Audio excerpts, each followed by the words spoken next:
Welcome to the Neuroperformance Podcast with your host, Andy Murphy. Join us as we delve into the advanced high-performance tactics he uses with his elite clientele across the globe. Let's unlock a whole new world of business potential together.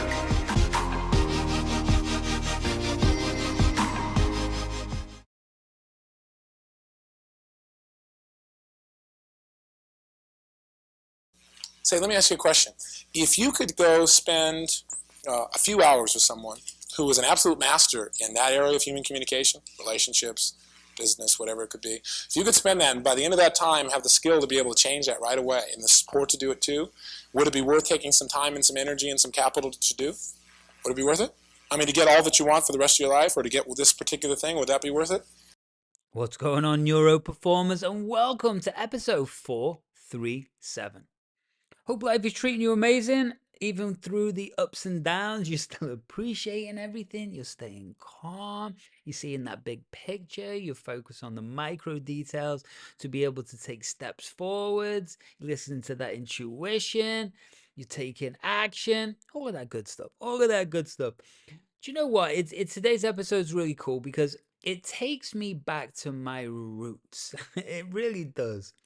I'm not going to go into all the stories and my background. Please go and do your research, from Liverpool to Australia, Australia to New Zealand, New Zealand to California to LA, and the rest is history. And there's a lot of ups and downs and roller coasters on that ride, But the foundation of it all, 22 years ago, was Neuro-linguistic programming, NLP. And I was really, really lucky to get taught by two of the top guys in the world who were pioneering this in sales. So if you imagine the Wolf of Wall Street and the systems he used, then these were the pioneers to that. This is how old we're going back, right? 22 years. They've been doing it for a lot longer than me. So shouts out to Pete Sivright and shouts out to John Monaghan. We're gonna get John on the podcast at some point. Pete was actually passed away recently, a few months ago, and Pete was genuinely one of the most inspirational, life-changing people in my life. And he saw something special in me that I didn't even know myself. Now, I knew I could perform at a high level because I was on the England team in martial arts growing up. So I've had a lot of, a lot of fights under the bright lights. But when I first got to Australia, I literally had no idea about sales, no idea about type of psychology that we're talking about, neuro-linguistic programming, NLP. I had no understanding about any of these things, even basic mindset stuff. To the point, which even seems silly with the career I've had, and it also seems silly with the knowledge in the world. But Pete was the first person to ever say to me when I was 24 years old, Andy, you have a choice in your thoughts. And I remember this moment so vividly, so vividly. I can see the picture, right? I can see the picture. And I remember stopping him and said, whoa, whoa, whoa, whoa, whoa. What do you mean? We have a choice in our thoughts. That's how basic I was back then, right? And what was amazing about Pete and John is they taught a really, really extremely technical type of sales based on neuro-linguistic programming. And I became very good as one of the top in Australia. Inside of 6 months, we got headhunted to New Zealand. This is what took us into investment real estate. And I became one of the top in the whole of the country. Headhunted to multiple countries, broke every record you can imagine. Like for example, I went into one company and their sales record was 9 properties sold in a row, because the way they used to do it, you used to go and pick these clients up in the morning, and by the end of the day, they'd bought a property, whether they knew that at the start of the day they were going to or not. And yes, I've had my karma for these things, but I'm just teaching you technical sales ability.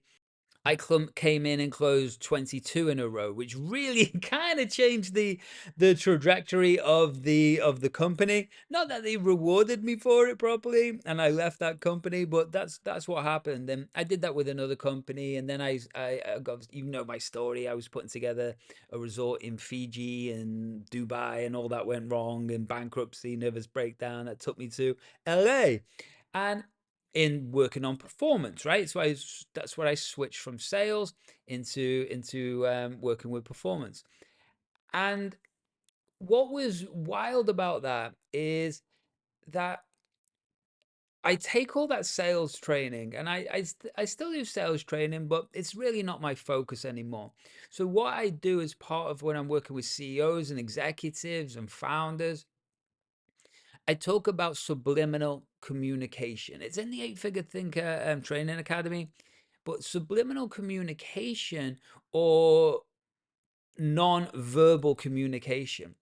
And at a highest level, there's so many different ways of reading people and creating influence, right? As long as your influence is good, as long as you're reading people is for the highest good of them and ecology, the world, then everything's okay, right? It's only when you get sneaky, shady people doing sneaky, shady things that things get a bad rep. And when we understand that, then we have to take things to a whole other level if we're going to communicate or influence or help, assist, or coach, right? At a really high, sophisticated level. Because when we truly understand that the behavioral psychology is really how we read people, and this is a whole thing that most people have no idea that's happening, right? And very sophisticated people do. But there's levels of the game, and there's mastery of the game. And just because something's common knowledge doesn't mean it's common practice, right? So Tony Robbins made a career from this, a whole career. Back in my day, the early days, I made a career too. But what I train CEOs, this could be for business meetings. This could be for negotiation. This could be training the whole exec team to really see the world at a level that they didn't even know was possible. Yes, besides the taking people's sales results to 20x, besides taking an exec team and making them perform at like 20x results, so we speed really, really quick towards the outcome or the timeline that we want the company in. It could be you have very talented executives or talented CEOs, but they're on that edge of constant burnout and they can't get nervous system regulation. Or it's working with female CEOs, which I'm a huge, huge fan of. So if you're a female CEO, let's have a chat, because that's where we could do the executive coaching. And executive coaching means literally we're able to change your perspective and perspective and perspective. So we get rid of all that noise. So suddenly we're accelerating. Plus I do all the other things. Why am I saying this?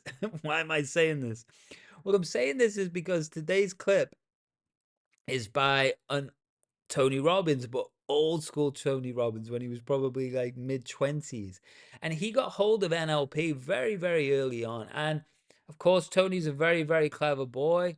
So he adapted and changed this, learned to market this, but also really learned how to take NLP and create behavioral change in people at a very, very high level. And I've said very, very lots and high level and sophisticated. I get it. I get it. But it's so I love this clip because what he talks about is one of the things. So if I was taking, for example, an athlete and we're getting them to from training camp to the day of the event, there is very definitive state changing that has to happen, right? We have to train the neurology, the nervous system, the images, and the physical skills to move from training camp to the day of the event when the pressure's on, the nervous system changes, and the lights are shining on them, right? So understand that. Well, this is the same thing with executives. This is the same thing with entrepreneurs. Like if you're growing a business and you have all the logical tactics that you need and you're still not creating the success that you know you're capable of, well, it no longer becomes a physical skill. It becomes a psychological strategy that needs implementing so you are able to perform at your highest level in those moments, right?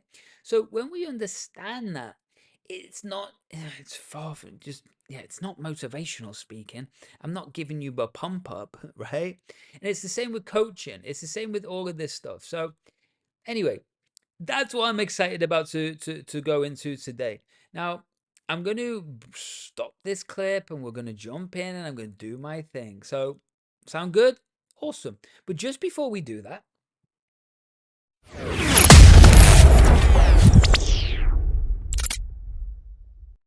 I want to give you two amazing opportunities. And they are opportunities because they're not for everybody. So maybe it's for you. The first one is if you've never downloaded my Total Mind Control Handbook, then you probably want to do that. You probably want to do that if you want to know about brainwave, state changing, nervous system regulation, all of these cool things, that you can implement in your life. Then you need to go to the show description, show notes, whatever you want to call them. There's a link in there, and it's going to give you a free download of that. It's a really cool book. You're going to enjoy it. So go and grab that.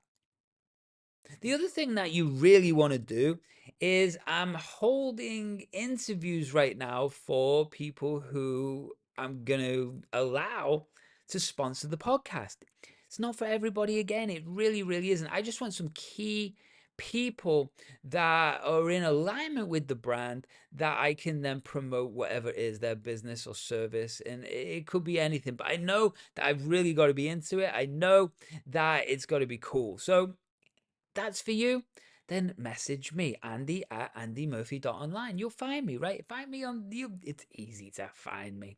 If you also want to be a guest, now these are paid slots. They are paid slots because we've done 3 million downloads. We do about 100,000 downloads a month. So it's going to give you exposure, especially as we've got all of these incredible guests lined up, and from Beyonce's dad to everyone we've had on the show or we're having on the show. So if you want to brand connect yourself with that, if you want this type of exposure, then guess what? Message me. Hit the descriptions, and there's going to be a few links in there. Press the right one for you, and let's chat.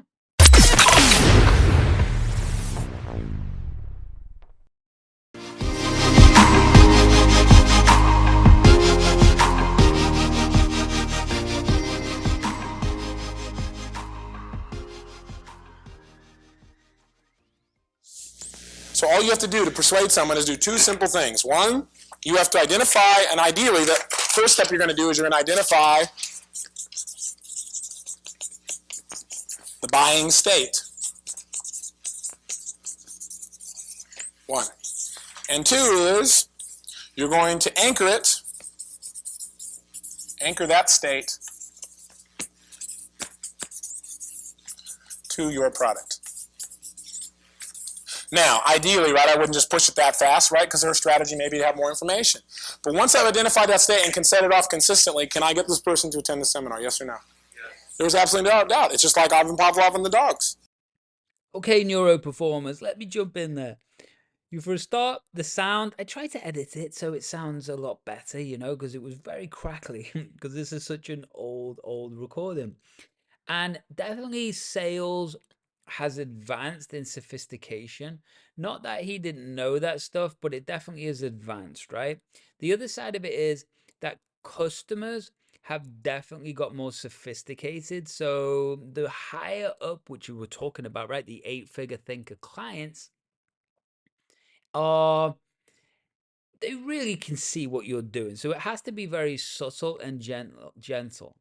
And it's the same with coaching. It's the same with high performance coaching that obviously I do. It's everything has to be done gently. So he's using this for persuasion, and in sales, that's persuasion to get someone to buy something. In what I do, it could be that, but it's really what I'm here about is about helping people dramatically speed up results or accelerate what they're wanting to do. That is in itself enormously valuable. What's the ROI of being able to do it in 6 months instead of 2 years? Do you know what I mean? So what we got to understand is I want you to look at everything that he's teaching today, and we're going to break it down, but I want you to look at it from many different viewpoints, many different aspects. I want you to understand it in your own marketing. I want you to understand it in your own life, right? I want you to understand it from many different viewpoints. And so what he's talking about is eliciting a buying strategy. But what I'm talking about is eliciting a resource state or a peak state. Once you can do that, then it's about taking that peak state and linking it to the future, to results, to clearing up the past, all of these different things. How do we do those things? Well, that's a deeper conversation.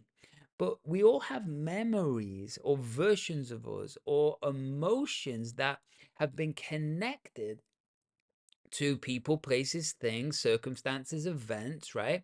And even if you go and, yeah, Andy, but when you get these NLP or hypnosis practitioners or salespeople and they try to take you back to memories and I can't remember what the memory is. Yeah, you don't need to. That's that's the whole point. So, but your body, even if you can't remember specifically consciously, your body still understands how to feel that emotion. And the emotion is what I teach is the driving force behind changing versions of us, right? A fear version is very different to an excited version. So if we can go back and find resource states of how you're performing at your best or moments in time, then we can take bits of that and then we can start to build it visually into future products, communication, being on stage, closing a deal. Then what we're doing is we're training the nervous system to respond calmly at a high level in those unique circumstances. Remember I said about the athlete from training camp to the day of the event? It's the same thing. That's what I do. Well, one of the things I do, right?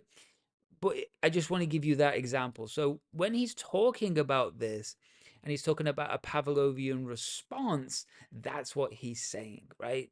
Just so you know. See, a lot of people go out and they teach sales persuasion. They go, say this and do that, and say this and do that, and say do this. Hey, that's all garbage. Here's what you do to be able to do this. These two pieces. Now, if you want to see it in the content shape, here's how you persuade. First part of this football field called persuasion is to identify or develop what?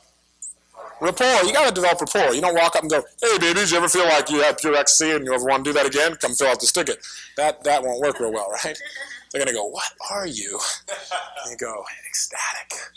Now, I don't know. That'll get their attention. I don't know if it'll have the effect you want. The point is you got to have rapport. How many of you can develop rapport by matching and mirroring tonality, breathing patterns, gestures, eye movements, anything? Raise your hand. Aha, so we got the first part down. Rapport, simple. You want people here to say, me too. Me too, not so what? Now, let me jump in there then, right? Tony's very early in his career and he's definitely full of ego here. He's definitely full of ego. And he's pushing a brand new methodology. But the brand new methodology wasn't developed by Tony. It's developed by John Grinder and Richard Bandler, who are the co-creators of Neuro-linguistic programming, right? A version of psychology, and it went the opposite way that all psychology was thinking and believing at the time. It literally did complete disruption, which is why it got praise, but it also got a lot of bad feedback back in the day. And Tony's very brash when he's doing this, so hopefully you can see a different thing. And some things are outdated, and some you might be listening to this and then let's do sales and you go, oh, that's nonsense, all of that's nonsense about the mirroring and the matching and the breath work and stuff. Well, it's not. It's not. It's absolutely not. But people are very aware of that stuff these days, especially when you're dealing with sophisticated buyers. But also, it's not. It just means you need to get better at it. Because really what you're doing is you're communicating with the unconscious mind, the body mind. You're not communicating with the conscious mind at this place. What a lot of people don't do in sales, and it's when I'm watching, I suppose it's TikTok, right? Or these trainings, they don't focus on rapport. They go straight to the point. Now, the buyers have changed, especially with high ticket sales. For example, if you're in that industry, buying strategies have changed. They have adapted. But to be honest, it depends what you're selling. If I'm selling a cure to a disease, then you don't really need to be in deep rapport with necessarily the customer or the client, or you don't need to be, because they're such in a desperate place. Now, I understand that through your niche and creating your unique mechanism, that marketing should be hitting that burn point, right? But the truth is, if I'm selling coaching, or I'm selling like my executive coaching, just using that as an example, does that person have to like me? Yeah, do they have to really be like, do we have to really vibe together? Absolutely. Because we're going to go on a journey together. I'm not selling them a pen. I'm not selling them a car. I'm not selling them those things, a tangible thing. I'm selling an intangible thing that creates a very tangible result. So we have to go on a journey together. And because you go on a journey together, you have to really kind of like each other, right? So rapport is, I really believe, is a missed art. It's a missed art. Not to talk about myself on this one, but hey, this is what sometimes I have to do on the podcast. I remember back in the day, I genuinely, hand on heart, must have probably been to about 50 plus houses where within 3 minutes to 5 minutes, the people are saying, oh, it's like we've known you for years, right? They're just that comfortable because the unconscious mind has literally ticked the box that this person is safe. Do you see how good that is? But do you see how dangerous that can be in the wrong hands? So when you get narcissists, when you get psychopaths, when you get bad people who are trying to hurt or manipulate, in a bad way, manipulate somebody, well, you need to understand these strategies, and that's some of the things that we go through in live events or with coaching, with teams. They've got to be able to have such sensory acuity that you're picking out the BS. You're spotting these subtle cues, and you're literally ranking them, and you're making notes of them. So for later, if you see the pattern emerge, you know it's not just a one-off. No, the subliminal cues of this person in front of me, well, they might be a little off, right? What's that spidey sense saying? Does that make sense? Anyway, I'll jump back in. Right? If you go around and you say, hey, this is the most incredible thing. It's like when I did it, it's like I met God right in the center of the coals, and like I just wanted to just like, feel like I was going on my surfboard down this incredible wave in Maui, and what are they going to be saying? So what? Because is that what they would do? No, so do you want to tell them all about your experience until you first find out what their experience would be? So you need to find out what their needs are. First thing you got to do is rapport, me too. You got to be like them. See, then when you start to share something, they're going to go, God, if she really had that experience, then, hey, I probably would have the same kind of experience. Here's the problem in most persuasion. Person goes out and they're all like this. Hey, this is really great. Hey, you got to go. This thing is so fabulous, right? And the other person's in kinesthetic. Right? And they can't figure out why the guy won't go. And the guy goes, oh, well, maybe next time, Mary. Is that going to be, are you going to be effective in your persuasion there? No way, because you blew it right up front. You're not putting them in a state, before you can put them in a state, one first thing you need to do is have rapport. So when you're talking to that person, you don't want to be over gradient and come by and kick them in the face and go, God, it's such a fabulous seminar. I mean, you can do anything you want in it. And that doesn't work. What you've got to be able to do is enter their world. And in entering their world, say, you know, if there's anything at all you could have in your life right now, what would that be? The person goes, I don't know. If you did know, what would it be? Oh, God, if I could just feel like, you know, my relationship with my wife could work, you know. People will tell you that kind of stuff when you have rapport, won't they? How many people have discovered that? They'll tell you stuff they won't tell anybody else. I was in Jerry West's office the other day. I was real excited. He's my hero, a basketball player, some of you know, probably the greatest guard that ever played. And I got to spend 2 hours with him. And Rick Green was with me, and we were both kind of laughing and looking at each other back and forth because he kept saying, God, I never heard anybody tell anybody this stuff. But, you know, and he'd tell us more stuff. Why do you do that? Because we had rapport, right? We had total rapport. My point is, you say something like that, and someone will say, well, you know, I don't know. I just wish my self-image would change. See, once they tell you those things, what have you identified? Their needs. Now, do you have enough information, you know, general idea about how these seminar principles like anchoring and rapport and knowing what you want and turning resistance into assistance and love strategies, do you have enough information there to affect just about anything any human being wants? You better believe it. So all you got to do is find out what that is and then find out, well, what would it be like if that relationship totally did work? Well, it would be fabulous. I mean, would it be really fabulous? They go, yeah. Or you can give them a certain look. You don't have to make the sound, right? As long as you duplicate it exactly. Or if you're friends, right, and you're sitting next to you, would it really be fabulous? You know, if you're sitting next to them, you don't have to reach across the room and slap them. Just touch them, right?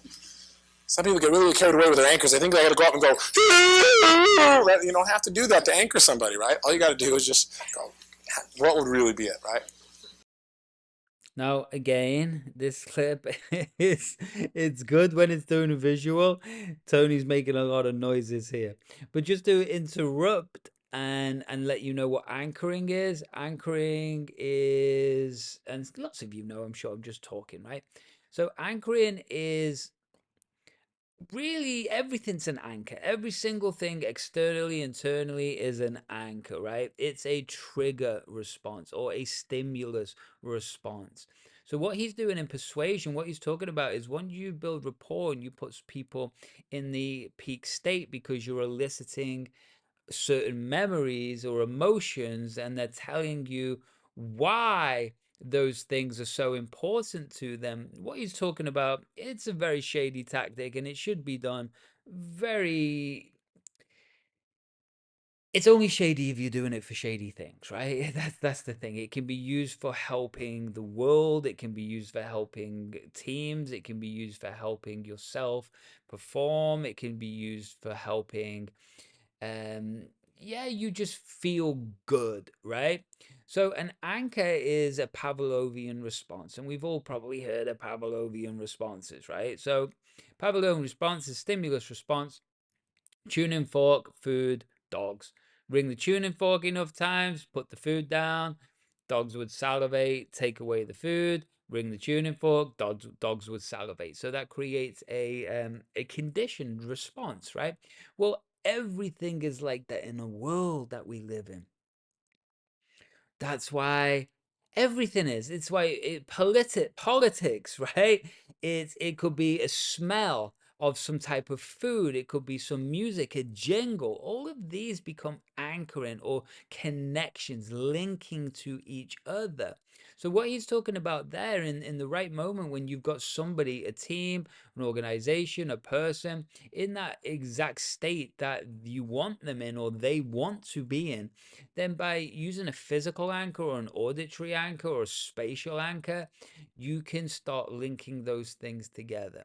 This is deeper stuff and it's an art, right? You could do magic, but you might suck at magic and everyone sees what's what's happening. Or you can be very Chris Angel magician, right? Depends how good you are at the game. The thing about this is what NLP is doing here, it's really created a system or a strategy of to elicit how somebody does something already, right? So then it can be repeated or replicable. And we're just talking about NLP for persuasion here. This could be done using NLP. Well, I've combined NLP with neuroscience, behavioral psychology, and lots of other modalities, including consciousness and spirituality. But when you bring all of these things together, this is how we do so many different things with it, right? So many different things. Or they're sitting next to you like that lady's anchoring her right now in laughter. Right, try it again, watch what happens. See, she still smiles, still laughs. My point very simply is this, that if you ask somebody like that, and you can find a human's needs, what they really want and they need, and they only tell you that at first you've got what? Rapport. So here you're identifying, you're getting rapport, right? And you're finding out simultaneously, you want to find out what it is. Find out what it is that they need. Find out. If you could change anything in your life right now, what would you change? Oh, I like it all the way it is. Well, if you could make anything better, what would you make better? Well, nothing. Oh, so you're just going to stay like you are now then, forever? Well, no, I won't be like I am now forever. Well, if it could be better, how would it be better? Most people will tell you don't have to go through all this stuff with them. They'll go, well, I don't know, I really like it. Say, well, if something could be a little bit better, what would it be? You say, well, I'd like to be able to earn more money.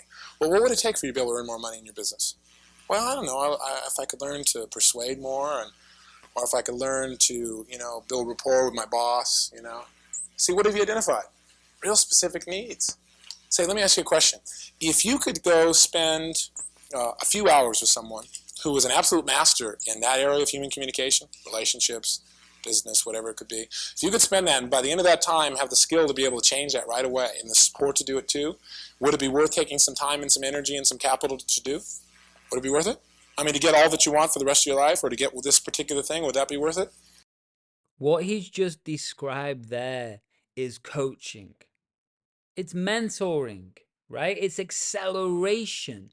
So when I want to learn something, I'm going to go and pay someone to accelerate my learning curve, and so I can bring it into my life or my business really, really fast, man. That's what you do. That's what you do. If I want to learn tennis, I'm not going to go and choose a baseball player. No, I'm going to go and find someone I really like who's a really good tennis player, and I can learn how to play tennis. And then you can go all the way up to Wimbledon champions. And when you, like me, understand the value of that, then what you want to do is you want to invest. Unfortunately, there's a lot of people out there and agencies or marketing agencies and all the rest of it that are just full of BS. A lot of coaches are full of BS. But coaching, it's extremely important to bring up self-awareness and change patterns. If we want to accelerate and really create fast results, then we need to bring in someone who's already been deeper on the journey than us. Does that make sense? So you've got to be able to, what we call, close someone, right? You've got to be able to get them to make a what?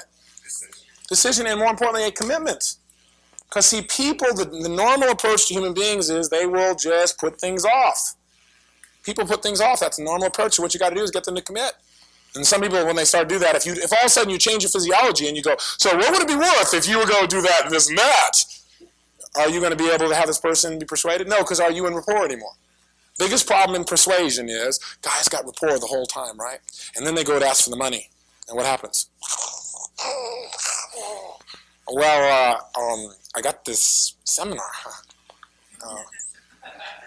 Would you maybe like to go?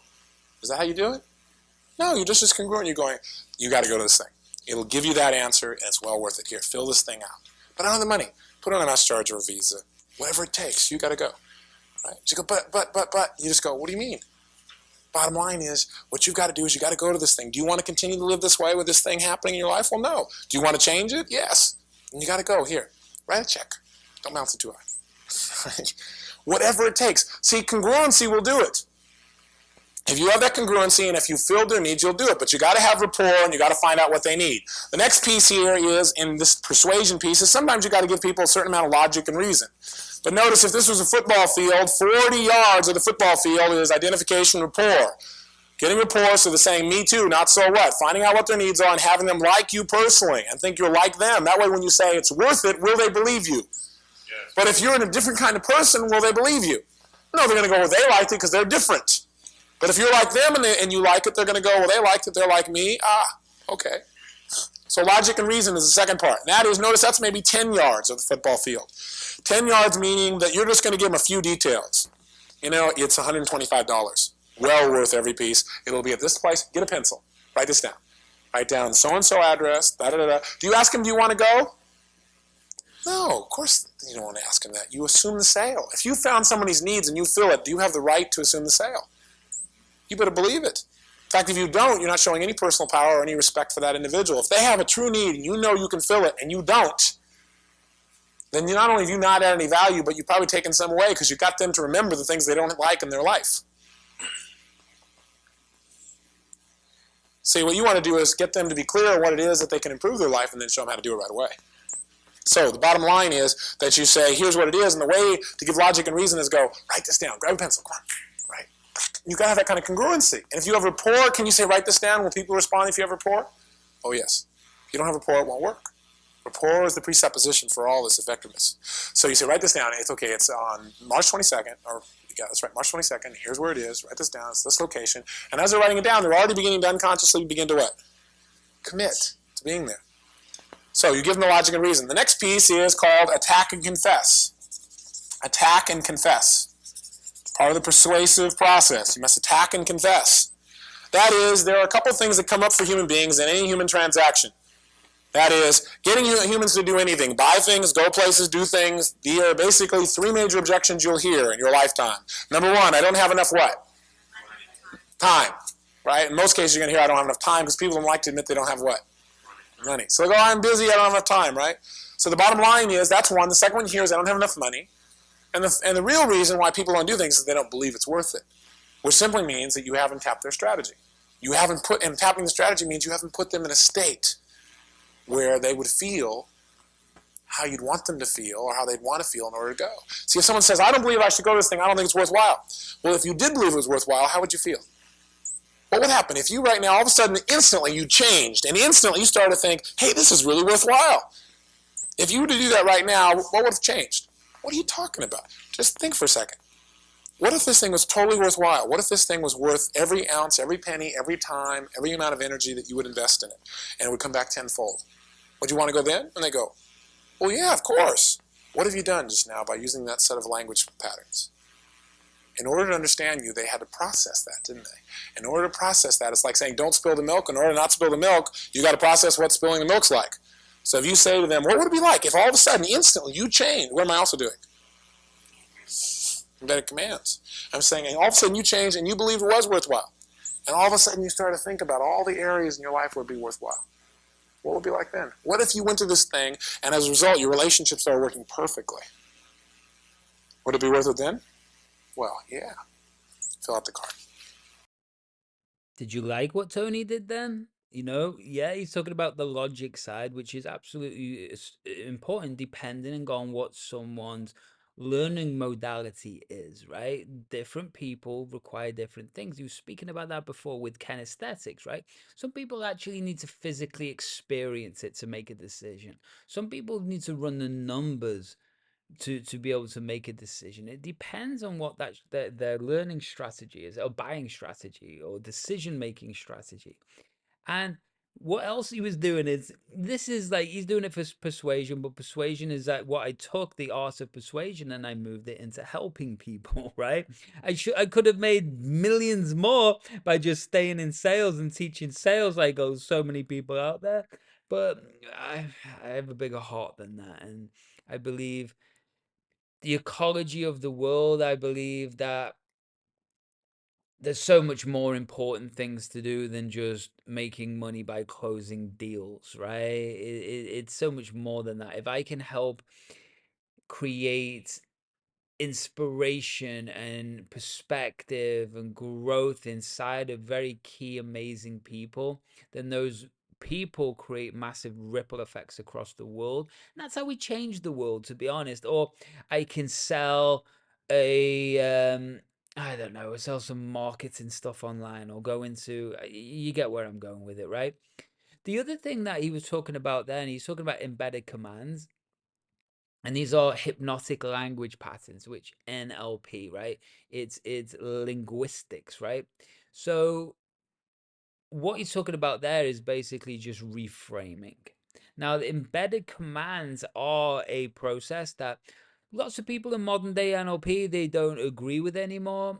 But they work, in my opinion. They've just got to be done correctly. But he's just talking about, you could look at it another way. He's just creating a different perspective. By creating a different perspective, what you're doing is you're rerouting the visuals that are happening in someone's brain. And because you cannot think about what you don't want to think about without thinking about it, right? Does that make sense? I'll say it one more time. You cannot think about what you don't want to think about without thinking about it. It's a two-step process at best. So when we start to understand that any visual or any image or any memory that you're putting into someone's head, or you're allowing them to unfold by creating aha moments, right? Then what that does is it changes their focus and expands what's possible. What he's talking about is having deep rapport, understanding their needs, and then taking those needs into that future perspective that you've just created. Then this enables them to see another way. Do you see how that might be important in coaching? Do you see how that might be important in organizations and executive teams or CEOs that are stuck or burning out or don't know which way to turn, or having relationship issues or communication issues or self-sabotage issues or stress, or, well, you get the idea, right? There's so many ways to use this art, and just giving you a little taste. See, but you must do it while they're in state. If they're out of state, you're not going to have it. It's like the example I gave, I think, last week, right? If you go into a place to get some food and the waiter or waitress comes by and they slam down their ticket and say, here's your menu, what do you want? Is that person like that all the time? Is that the time to say to them, I don't like the service here? No, that's absolutely not the time. Will that get your outcome at all? Absolutely not. What you have to do in that case is realize that you need to put that person in a state if you want to get some good service, and that you're responsible because you're a professional communicator. See, not long ago, one of my staff came in and said, you blew up on me in this place. And I did. I blew up one time. I was in a state of just, and I apologized for it. I said, I did apologize, right? He goes, yeah. He said, but I feel like that happens a lot. I said, well, I'm in that state sometimes. You got to be ready for it. I said, that's not the time to come in and ask me, do you want to do this? Or you shouldn't do that when I'm in a state of this is what's going to happen. See, that's not the time, right? You just watch my physiology, or you use a phrase to change my state. You go, Robbins, I like this thing about it, or I think this is great, or you go, remember that time when this happened? Or you change my state, you change my physiology. By doing that, you're going to have a chance to be able to communicate it to me, and I'm not going to respond in a negative way. I'll respond in a positive way. But you got that sensory acuity. Same thing with a waitress, right? You want to change the physiology, change your state, and then you can get great service. How do you change somebody's state? What are your choices? Quickly. Pat and interrupt. What else? Metaphor. You can mirror their state and take them out. You can change their physiology by doing anything. Changing physiology is the first key, right? Or you can ask them something that makes them process differently. Or you can say something. Instead of responding the way most people do, you go, God, they must be working your tail off here. Take your time with us. Will that change somebody's state? Now, how will they respond to you differently? Oh, absolutely, because you change their internal feeling. And when you change their internal feeling, whole new set of behaviors. So the key to sales is put them in a state where they've bought before. And then while they're in that state, either anchor it or, expose your product while you talk about it. Remember that thing you absolutely love? That's what this is. But if you go, here's what I love, this is what you should do, will that work? No. You've got to make sure it's something they want, they need, some of the time when they knew it was right. Remember a time when you made a decision you knew was absolutely right? Remember a specific time?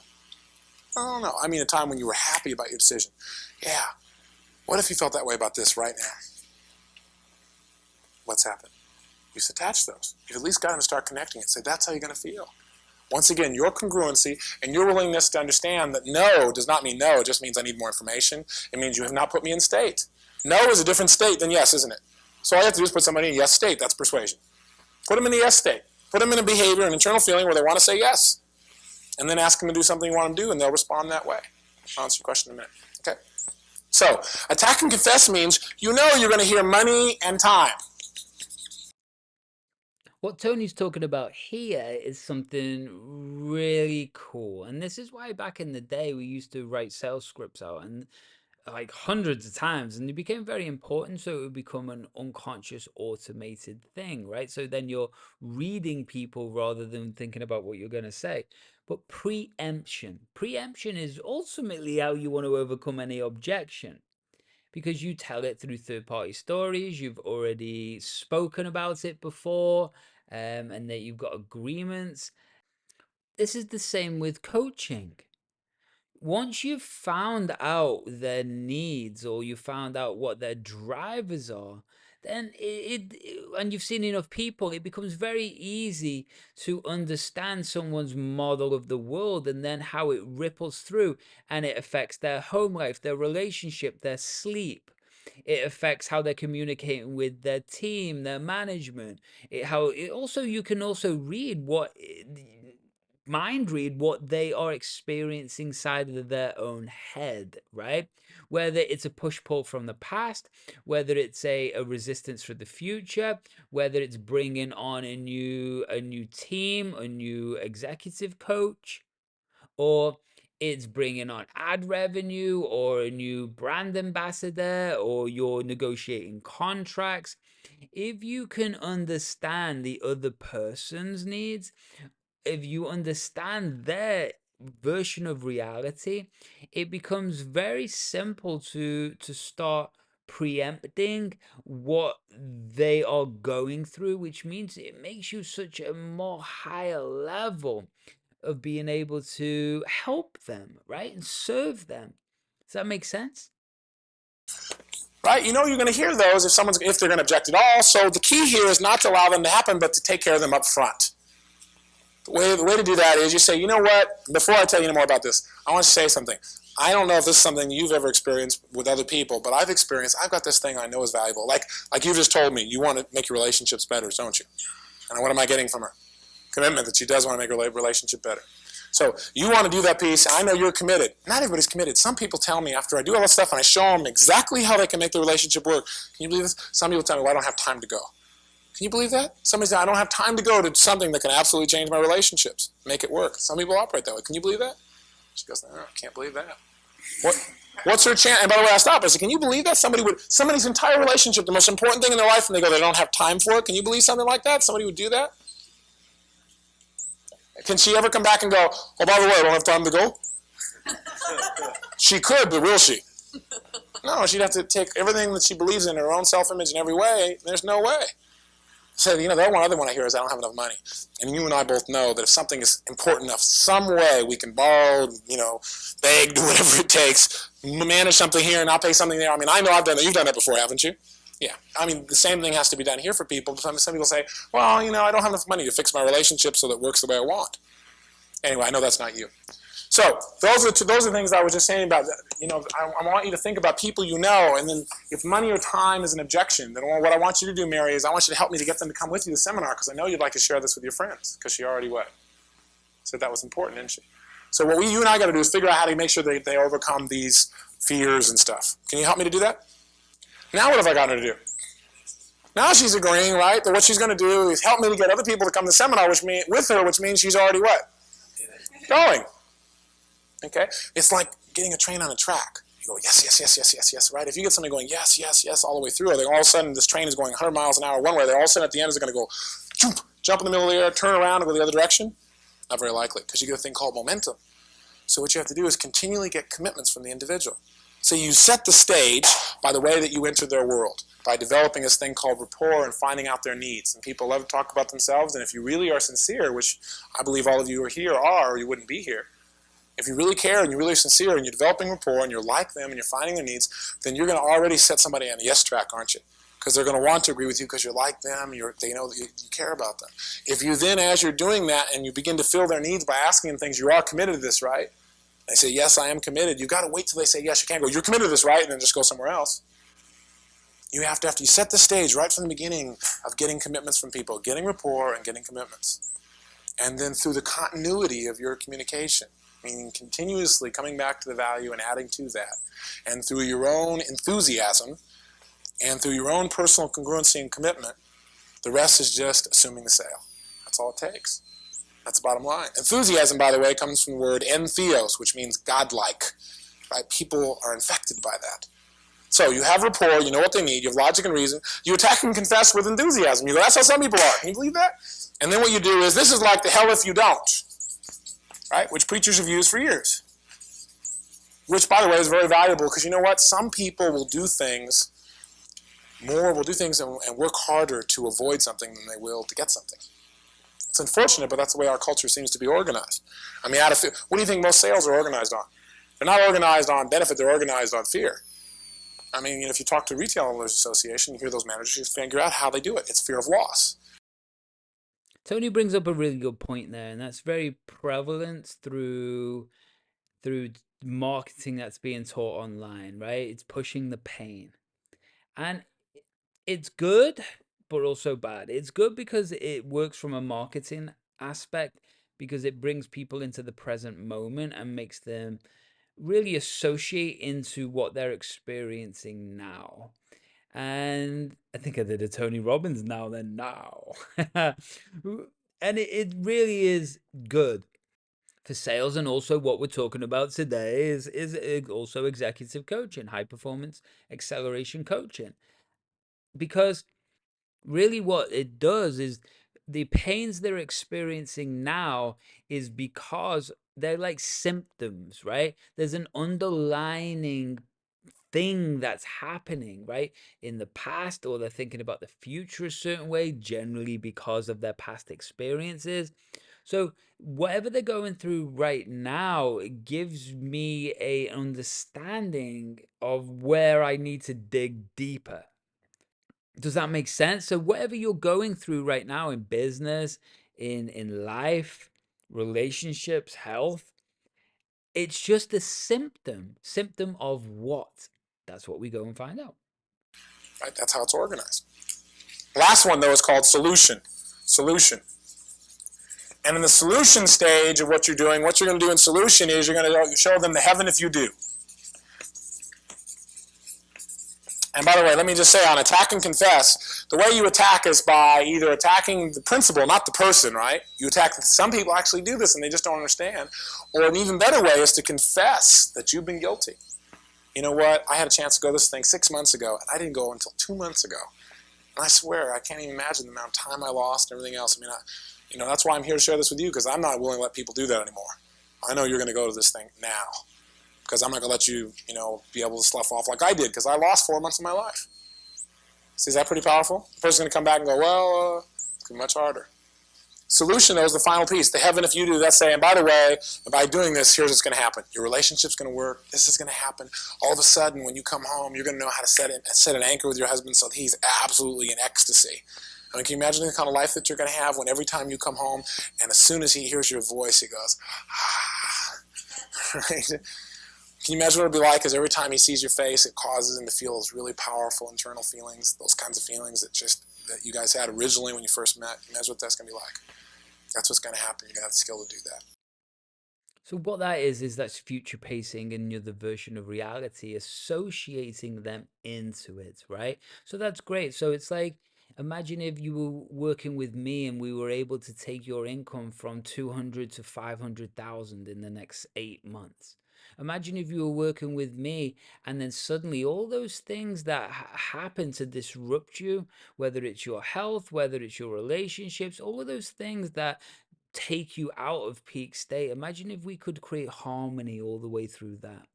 Imagine if you could talk to your executive team and then suddenly they were just in absolute agreement with you and they loved you. And because of your leadership style just changed so radically, you became the best version of you, which meant all of the team was congruent towards your vision and you get what you want, right?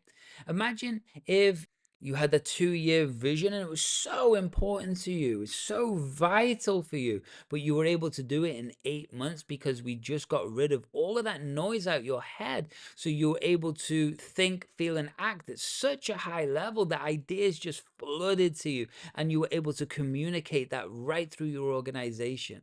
Would that help? Okay.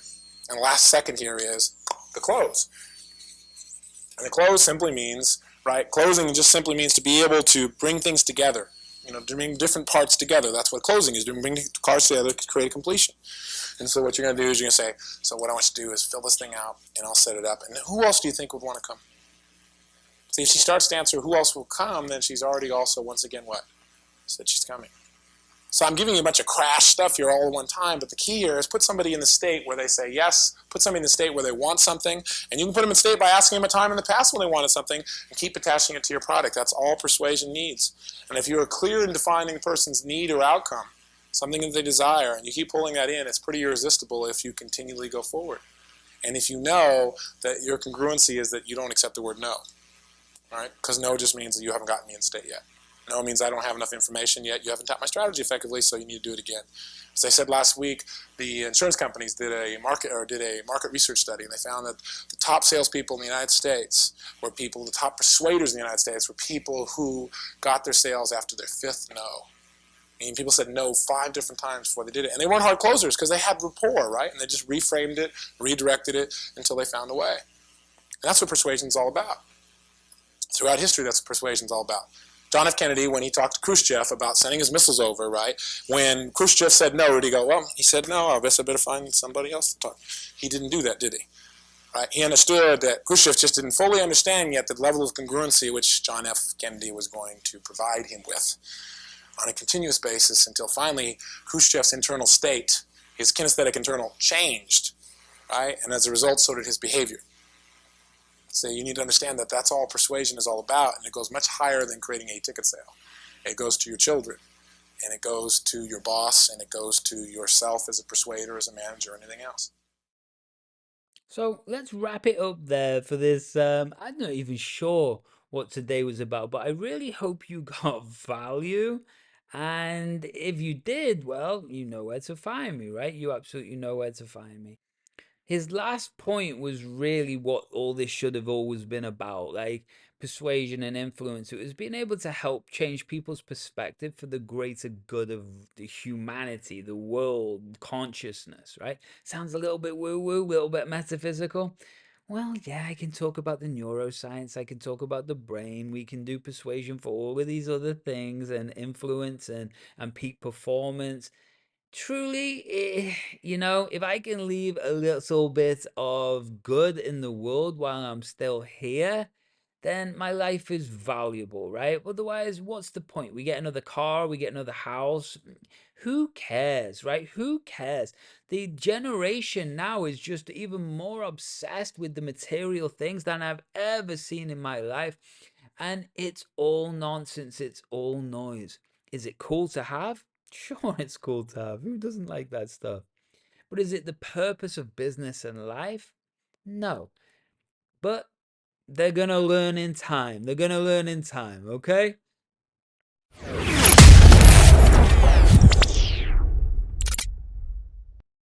So, neuro performers, make sure that you're heading over to the show description, notes, whatever it is. Hit that link. Go and grab yourself the Total Mental Control Handbook. It's pretty cool. You'll learn loads of secret sources of the things that I do with clients.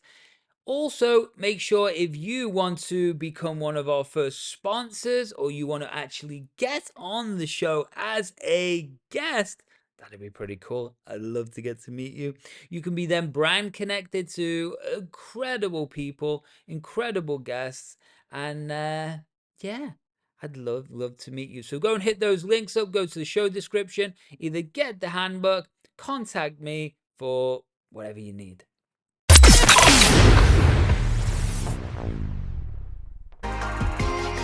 That's all for this episode of the Neuroperformance Podcast. Thanks for tuning in. Remember to stay connected, rate, review, and visit andymurphy.online to take the next step towards unlocking your pure potential. See you next time.